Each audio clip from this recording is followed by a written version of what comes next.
I'm here this evening with the owners of Talk Gallery, Gordon Materian and Jesse Frazier, Gordon also known as Gordy.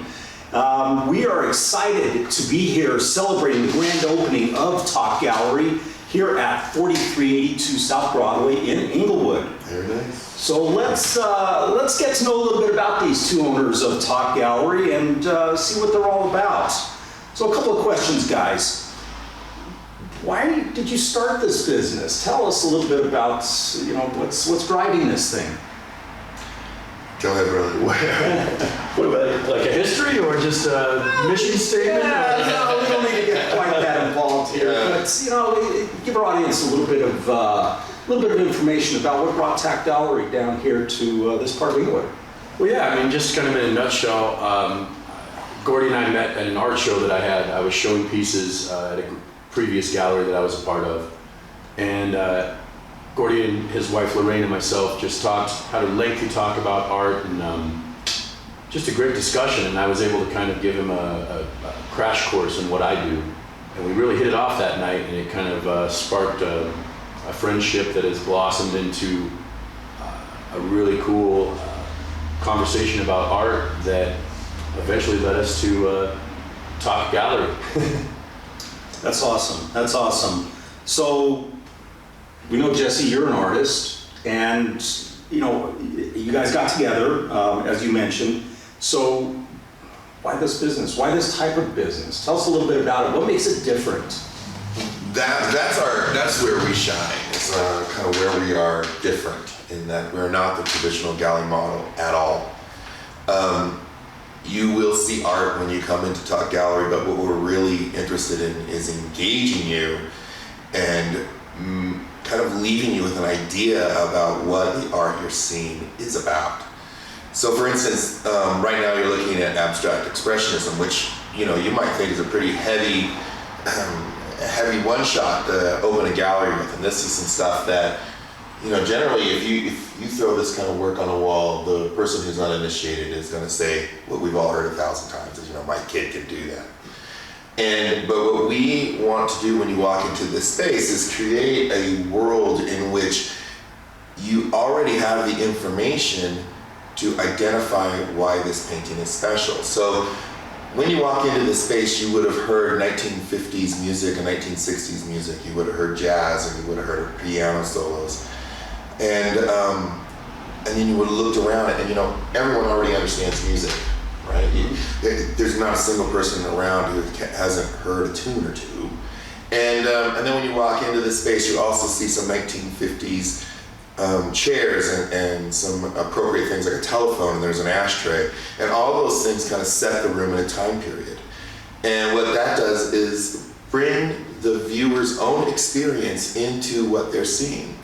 So when the music happens and a comfortable chair happens and you happen to sit and you can take a moment and you look at a painting that you don't understand, and suddenly you hear like the pop and the ting and the piano, and you see those little strokes of sound repeated in a canvas, and you suddenly realize that you have all of the information there is necessary in order to understand the painting.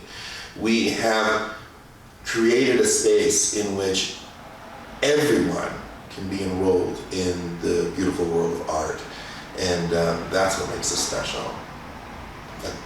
That's cool. Yeah. That's cool. You mentioned the moment, right? So that's what it's all about, isn't it? Yes. It's about being in that moment with all of the surroundings that kind of bring you to the art. And it's truly immersive, and that's kind of a buzzword catchphrase that's happening right now. You're going to hear a lot of people talk about immersive.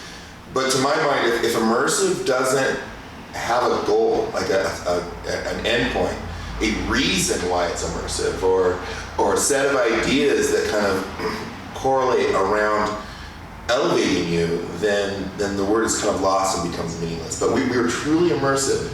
Everything is curated here so that the experience you have is elevated. You are not going to leave unhappy. That's great to hear. So we know a little bit about your backgrounds as to why you've come together to do this. The concept sounds innovative, Yeah. and really cool. It's beautiful. I think it's It's something that is now, and I think will bring a different viewpoint to people with regards to art that maybe have kind of pushed art away for a while and aren't really thinking about it as much anymore. You're not the typical art gallery, right? That's exactly true. There's no one like us right now. There will be, but right now. So to that point, what brings you to Englewood? Why this area? Tell us. So I'm a little biased on that one. I'm born and raised here in Englewood, and it's just always been a part of me and helped shape who I am as a human and as an artist and as a business owner now with Gordy. And it's just really special for me to be able to bring an experience like this that help elevate a community that means so much to me and helped me so much in my development. And, things are changing rapidly. Old business is going out, new business is coming in, and there's a lot of people that are upset or afraid of that change.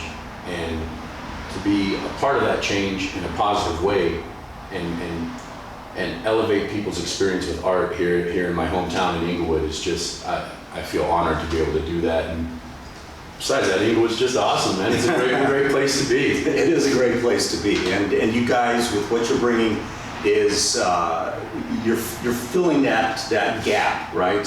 That Englewood needs to have filled, and it's really exciting to me. I know it's exciting to those that have already been involved with this and have come to see what you guys are doing. So finally, let me ask you.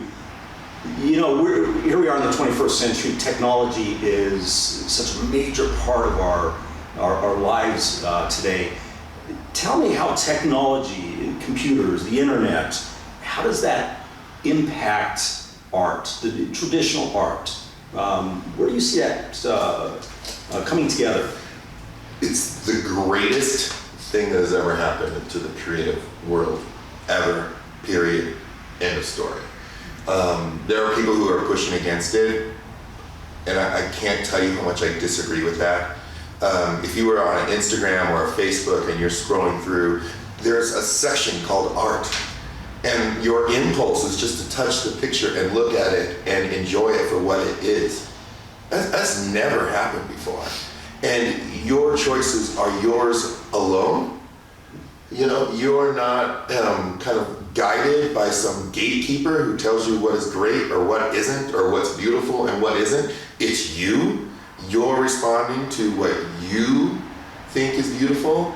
It is the most liberating time we have ever lived in, and I'm really looking forward to how the future is going to bring people into spaces like this, where they would have, listened to their parents or listened to their grandparents about what abstract expressionism is, specifically for the show, and never even considered that they could enroll in it. And suddenly they're flipping through an Instagram and, whoa, wait, that picture's beautiful.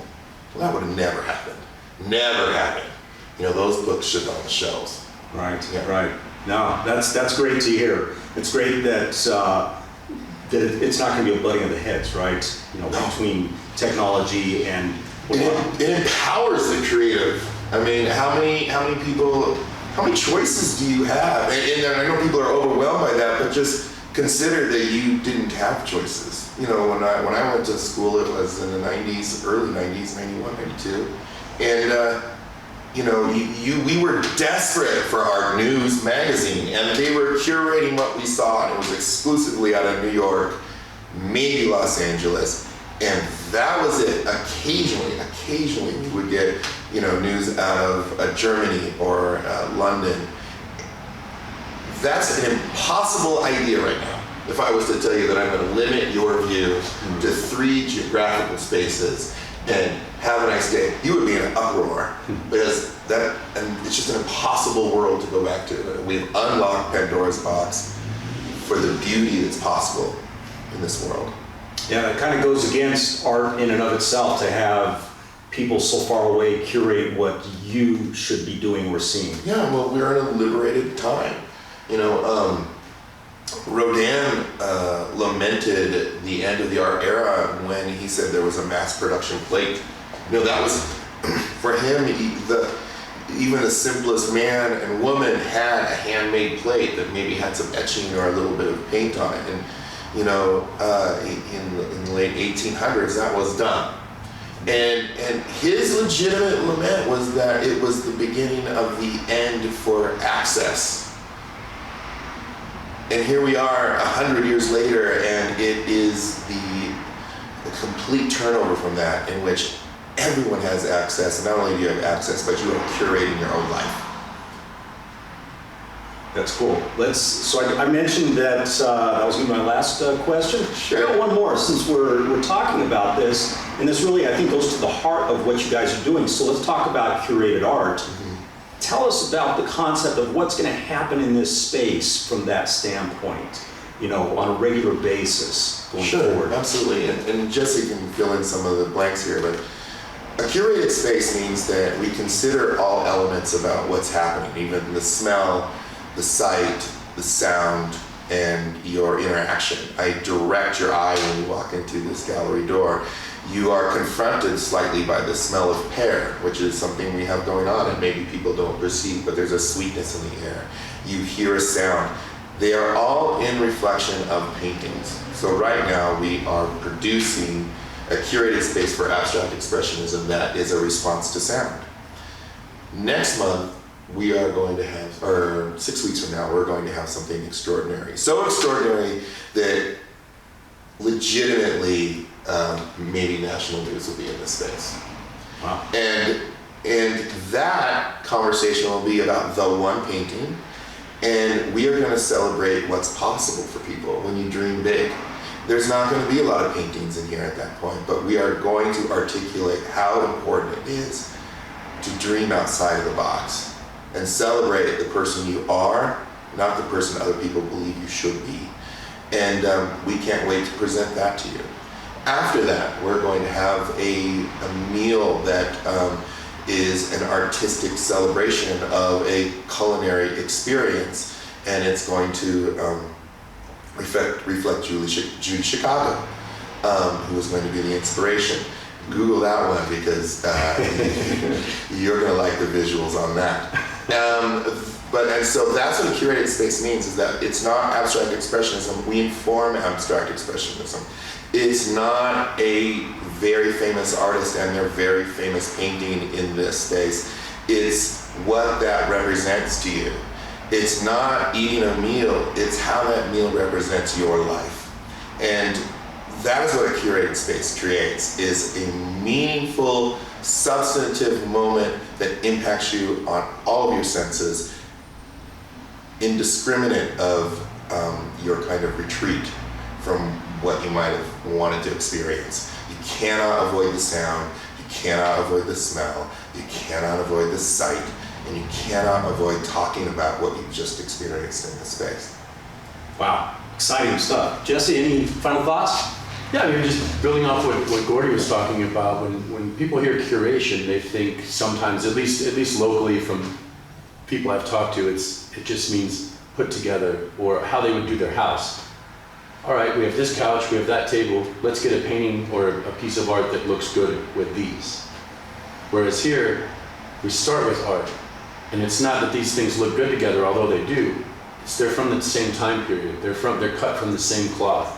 The same designer mentality that went into making that table right there, and that turntable, and that receiver, is the same thought and the same intention that went into the painting.